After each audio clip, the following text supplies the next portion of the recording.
Funny story about this book. I was recently going through my grandfather's basement. He's got all these old books, and I was digging around and I come up with this one, John Steinbeck, Cannery Row. Now, of course, since it's a John Steinbeck book and it's one of these old-fashioned looking novels with the yellow pages and really small letters, I said to myself, oh, of course I'm going to pick this one up and take a look through it.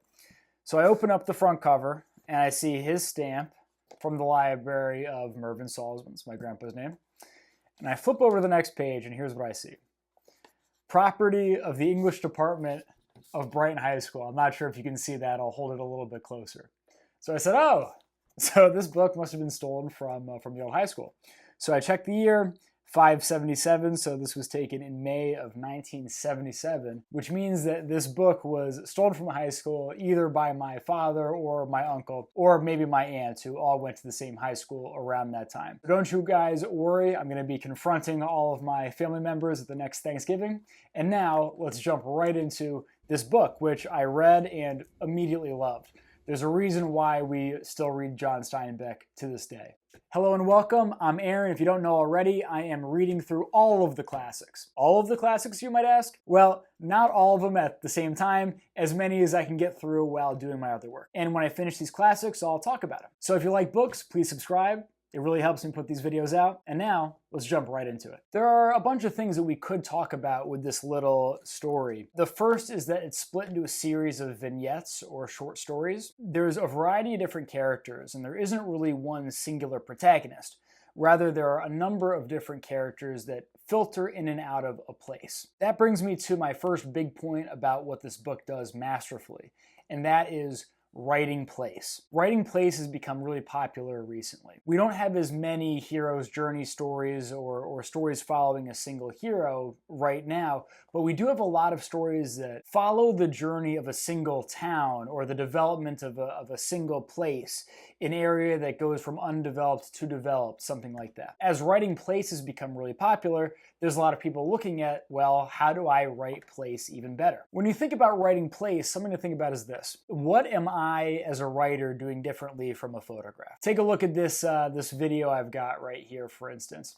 As you look out over this lake and through these trees, well, you get a certainly beautiful image. And if you were to experience it yourself, you might feel very peaceful, you might feel calm, but you don't know a ton about this place aside from perhaps its geographical location. However, if you take a look at these people who are passing underneath, if you heard a tale of one of these people falling in love with another under this very tree as the sun sets over this very lake, well, now you've got an emotional connection to this place and to the people who frequent this place. That's just a very quick example that I'm kind of doing offhand here. One of the most important elements of writing place is to get the person to experience what this place means beyond just what it looks like. That's often done through introducing us to characters that we care about. One of John Steinbeck's brilliant moves in Cannery Row is that the main character of the story is the place itself. It's Cannery Row. Steinbeck doesn't give us a single protagonist. He gives us a series of characters that we grow to love, hate, agree with, disagree with, over the course of the story that unfolds. So there's not one protagonist. Because the protagonist is not a character, that makes the place itself feel like the protagonist. Something else John Steinbeck does really well that in modern times I feel sometimes is overdone is interiority. Now, interiority could be the thoughts that a character is having that they don't say out loud, things that they generally think about that maybe other characters in the story wouldn't know. I'll give you an example here. And this is a section about one of my favorite characters in this series of short stories named Hazel. He came out of reform school as innocent of viciousness as he was of fractions and long division.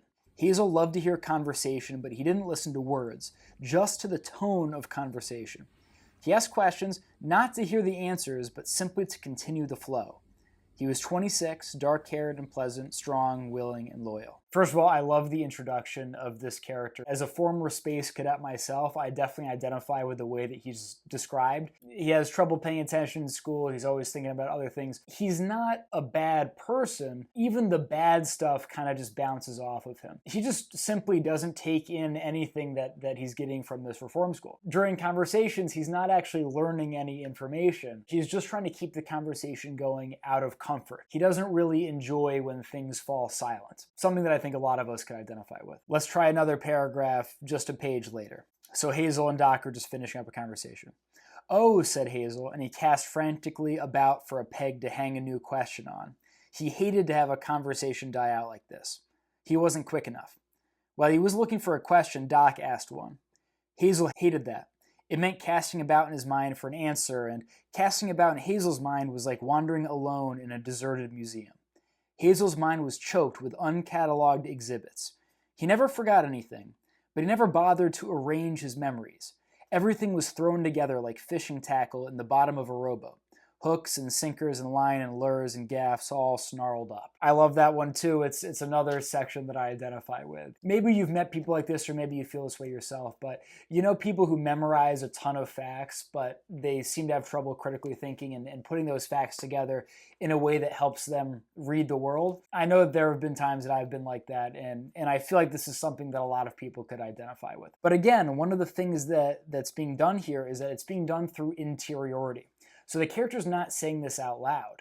Hazel is freaking out in the middle of this conversation, trying to keep it going so he doesn't have to answer questions, but all of that freaking out is happening inside of his own head. This is a great reflection of the way that a lot of conversations play out in real life, where you're speaking with somebody and you're trying to keep the conversation going, but oftentimes you're more thinking about what you're going to say next and you're not really listening. And so the conversation dies out, or people get frustrated with each other because, as what happens later on in this scene, Doc realizes that Hazel isn't really listening to him and gets very frustrated with the conversation, and so they end up, ending the conversation early. So we have Hazel's conversation and his dialogue, but we also get to know him very well through very brief bits of interiority. Now, as a writer, you don't want to do too much interiority, especially not at once, because what can happen is you can kill the pace of your story.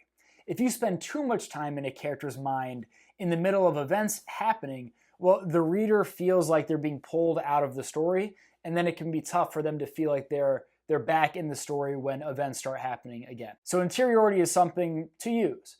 I strayed away from it for a very long time. I'm starting to integrate it more back into my writing because I'm experienced enough now where I feel like I can go into interiority without ruining the pace of my stories. One of the other things to mention is that when you read a great author's early work, oftentimes you can get more out of that than when you read their great, most well-known stuff. John Steinbeck is still trying to figure out the best way to tell a story because this book is very early in his career. So you can see in the lines some of his growing pains. You can see him experimenting with how he's going to talk about setting or which characters he's going to integrate into his stories. Seeing an author early on in their journey helps us as we try to get further along in ours. Thanks so much for joining me today. Next time we are going to be doing To Have and Have Not by Ernest Hemingway. In modern days, this is one of his most controversial stories. However, it has by far one of his best characters, Captain Harry Morgan, the rum smuggling pirate. We'll get into that soon enough. I'm about to go eat my dinner. I think I'm going to make a rice and sausage and corn mix. I haven't decided yet. We'll see. As always, if you like this video, please like and subscribe, especially when you subscribe. That really helps me continue to put these videos out. And make sure you get enough sleep, drink enough water, and I will see you next time. Take care.